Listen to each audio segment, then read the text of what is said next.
En esta ocasión vamos a hablar un poco sobre el impacto de la quimioterapia inyectable en niños con leucemia linfoblástica aguda en el Perú.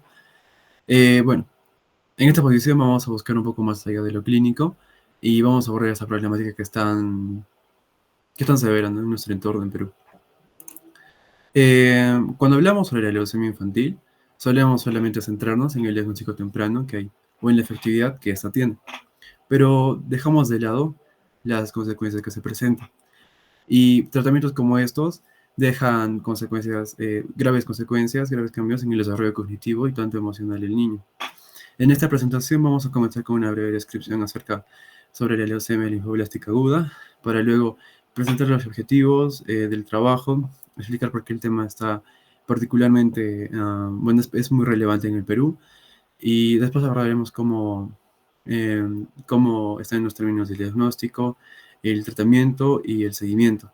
A partir de acá, nos centraremos un poco más en los efectos de la quimioterapia, específicamente del método Trexato intratecal y en cómo la sustancia puede afectar funciones cognitivas que son fundamentales.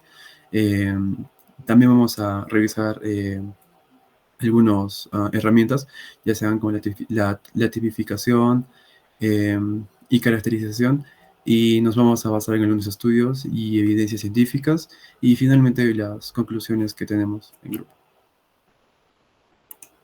Bueno, como sabemos, la leucemia, perdón, es una enfermedad hematológica de origen genético, caracterizada por la proliferación normal de linfoblastos, la cual afecta principalmente a los niños y requiere tratamientos intensivos yo lo mencioné, con el método Trexato intratecal, la cual es una forma de quimioterapia que se aplica directamente a la médula, bueno, en el sistema nervioso central, para prevenir ciertas recaídas.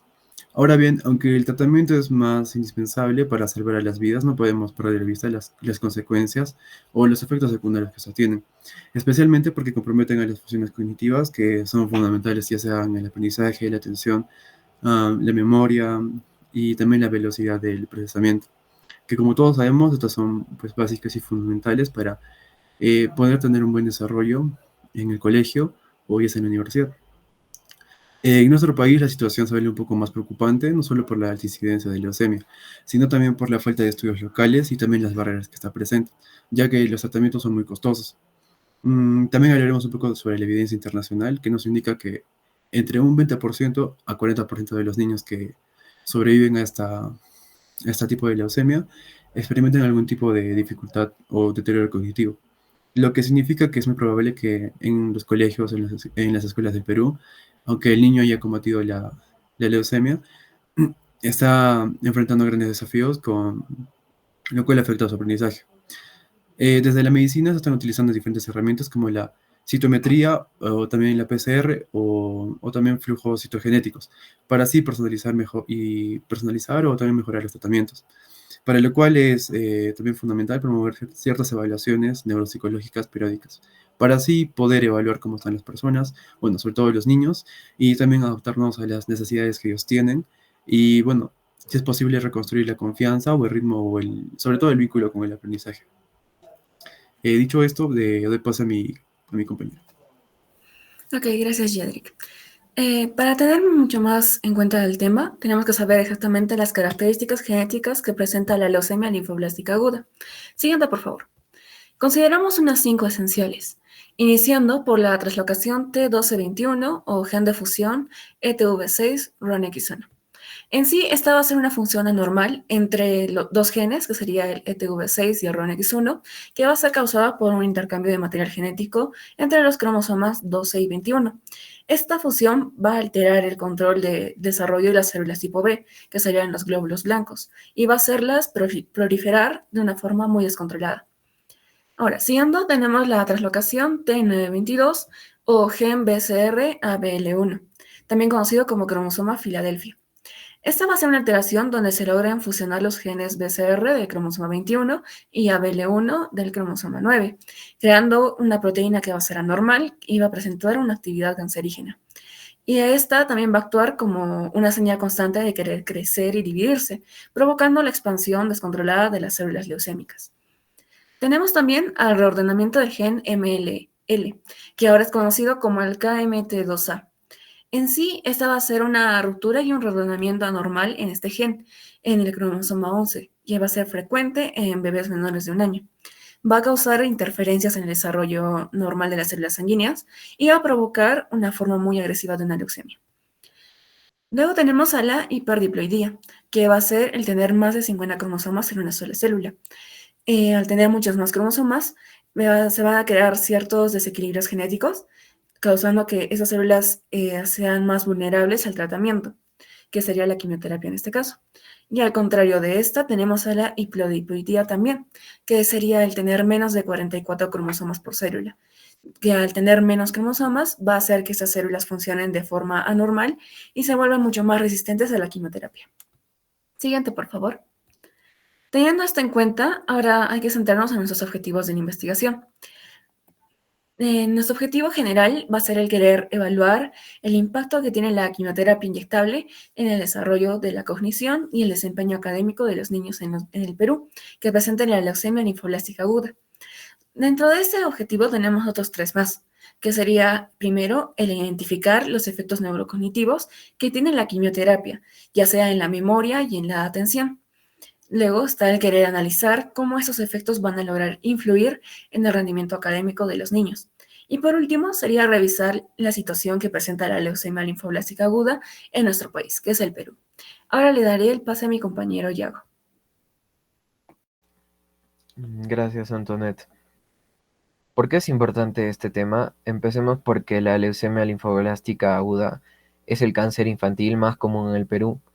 Gracias al uso de quimioterapia inyectable, se han alcanzado tasas de supervivencia de hasta un 87% en centros especializados.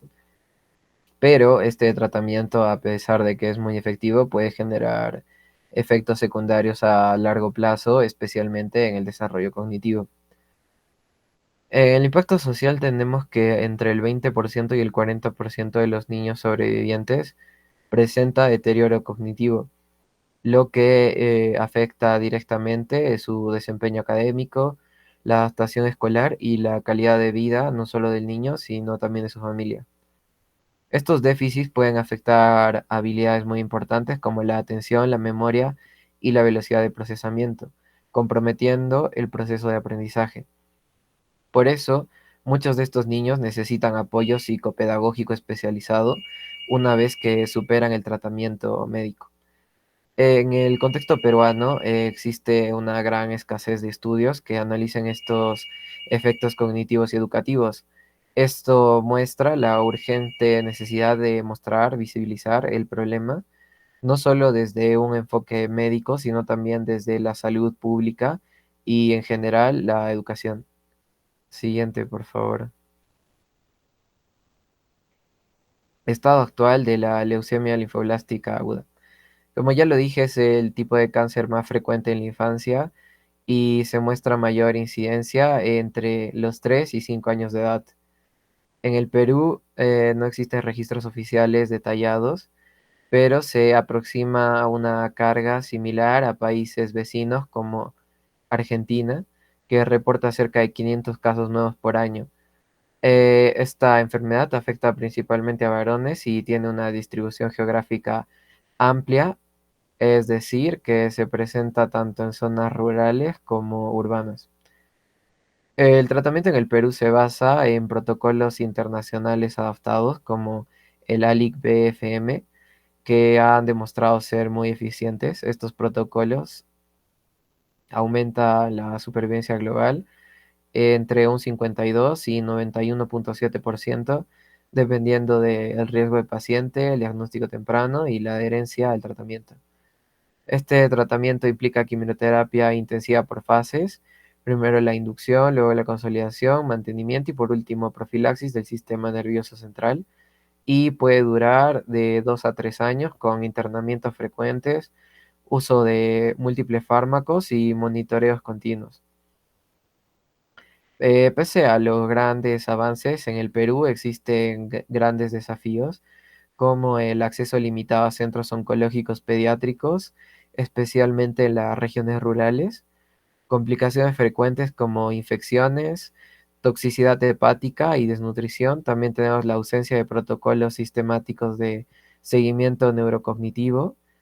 Y por último, también tenemos a la falta de registros nacionales consolidados que permitan evaluar la supervivencia a largo plazo y la reintegración escolar de estos niños. Ahora le doy el paso a mi compañero David. Bueno, gracias, Yago. Yo les hablaré sobre el impacto de la quimioterapia en la cognición, especialmente en los niños con leucemia linfoblástica aguda. Se refiere a los efectos adversos que ciertos agentes quimioterapéuticos pueden tener en relación con las funciones cerebrales. Estos efectos son particularmente relevantes en los pacientes pediátricos debido a su vulnerabilidad de sus cerebros en desarrollo. A continuación, os detallaré algunos puntos clave que viene a ser uno, el impacto académico. Estas alteraciones pueden traducirse en un rendimiento escolar reducido, con problemas en la velocidad psicomotora y el aprendizaje, la capacidad de seguir instrucciones complejas, así como en la calidad de vida. Luego hablamos del contexto en el Perú. Aunque los datos específicos son limitados, esta alta incidencia de la leucemia linfoblástica aguda en niños peruanos y el uso de protocolos como la ALLIC-BFM sugiere que estos efectos podrían ser significativos. La falta de seguimiento neuropsicológico sistemático agrava el problema. Evidencias, pues hablamos sobre las investigaciones globales que son publicadas a nivel mundial que indican que este metateroxina intertecal está asociado con la mayor actividad cerebral en regiones frontales, reflejando un esfuerzo compensatorio y con alteraciones estructurales destacadas en la resonancia magnética. Ahora les hablaré sobre las herramientas moleculares en la leucemia linfoblástica aguda. Eh, bueno, estas herramientas son fundamentales en el diagnóstico preciso en el seguimiento a largo plazo de la leucemia linfoblástica aguda en niños. Estas técnicas permiten identificar características específicas de la enfermedad, evaluar la respuesta al tratamiento y detectar recaídas tempranas, lo cual es esencial para optimizar los protocolos quimioterapéuticos y mejorar los resultados clínicos, y especialmente en el contexto del Perú, donde los recursos son sumamente limitados. Dentro de estos tenemos la citometría del flujo, que es encargada de clasificar las células leucémicas por inmunofonotipos, que detecte la enfermedad mínima residual con hasta 99% de sensibilidad. La PCR va a identificar las translocaciones génicas y monitorea las recaídas por alta precisión. La citogenética va a ser aquella que va a revelar las anomalías cromosómicas para definir el riesgo y tratamiento. Dentro de la importancia, pues se habla de la mejora de estratificación de riesgo y personaliza las terapias, aumentando la supervivencia en el Perú. A continuación, daré paso a mi compañero Marcelo, quien va a ser el encargado de dar la conclusión, ¿no? Yo Y hablaré estas sobre los evidencias. estudios y las... Estudios y evidencias. Primero tenemos la neurotoxicidad por metrotexato. El metrotexato es un análogo del ácido fólico que inhibe una enzima que altera el metabolismo de la homocisteína. Esta va a provocar toxicidad vascular y también puede provocar la leucoencefalopatía progresiva, especialmente si se implementa en niños menores de 10 años. Si este químico se administra intratecalmente, va a provocar paraplegia y daño en la sustancia blanca medular. Como segundo estudio tenemos la comparación del deterioro cognitivo en supervivientes. Un estudio de Kevin Kroll nos dice que los sobrevivientes de la leucemia linfoblástica infantil, expuestos a altas dosis de este químico, van a presentar una tasa de deterioro cognitivo de entre el 10 y 30%. Este impacto es considerablemente menor que el observado tras la radioterapia craneal, pero sigue teniendo una relevancia clínica bastante importante. Siguiente diapositiva. Conclusiones. En conclusión, el impacto de la quimioterapia inyectable en niños con leucemia linfoblástica en el Perú no solo debe ser evaluado desde una perspectiva clínica y neurocognitiva, sino también genética. La leucemia linfoblástica es una enfermedad con una base molecular bastante compleja, donde hay translocaciones cromosómicas y mutaciones. En este sentido, el diagnóstico y manejo de la leucemia linfoblástica resulta bastante importante. Con los métodos como la PCR, los estudios citogenéticos y la citometría. Estas técnicas van a permitir una clasificación más precisa de los subtipos de esta enfermedad. Y bueno, estos estudios van a ser bastante importantes y tienen que ser implementados en el Perú, ya que somos un país en desarrollo y tenemos que pasar estas limitaciones de infraestructura, recursos y estudios locales para mejorar la salud de los niños. Muchas gracias.